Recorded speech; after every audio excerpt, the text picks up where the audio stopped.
A gente tá aqui com o professor Andrei, de Sociologia, e a gente vai fazer algumas perguntas sobre o tema do racismo algorítmico.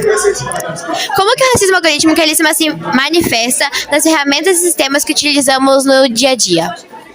Olha, a gente tem percebido que algumas tecnologias de reconhecimento facial, impulsionamentos e recomendações nas plataformas digitais, quase todas as tecnologias hoje que usam algoritmos estão reproduzindo esse racismo que a gente tem na nossa sociedade.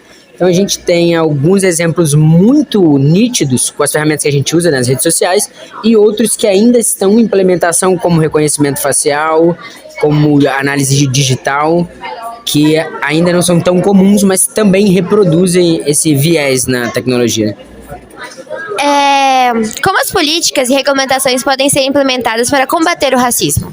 Então, acho que tem uma legislação interessante no Brasil, que é a Lei de Acesso à Informação, que poderia ser usado para a gente fiscalizar, não necessariamente todos os cidadãos, sabe, mas alguns órgãos do governo fiscalizar como essas linhas de código estão programadas, quais são os bancos de dados que elas estão analisando, para a gente poder ter alguma confirmação se isso é um problema da tecnologia ou se existe uma intenção do ser humano que está programando, que está colocando um banco de dados exclusivamente de pessoas brancas, para poder mitigar esses efeitos que o racismo algoritmo tem nas violações do direito das pessoas, na consolidação da dignidade humana das pessoas negras, que acho que e até acesso a alguns espaços, como o reconhecimento facial. A gente viu outro dia, numa reportagem, ele reconheceu uma pessoa no estádio de futebol.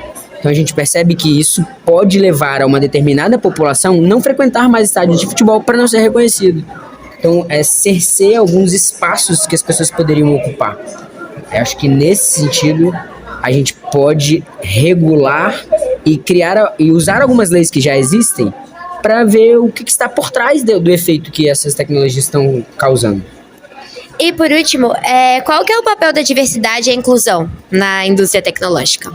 Então, a gente até compartilhou um pouco do papo aqui sobre isso, de o papel que a universidade, o acesso de pessoas negras ou pessoas indígenas ou diversidade mesmo, acessar o conhecimento para poder virar produtor e fazer parte das pessoas que programam, dos donos de empresas, porque mesmo que isso tenha um efeito limitado, é um ganho, né?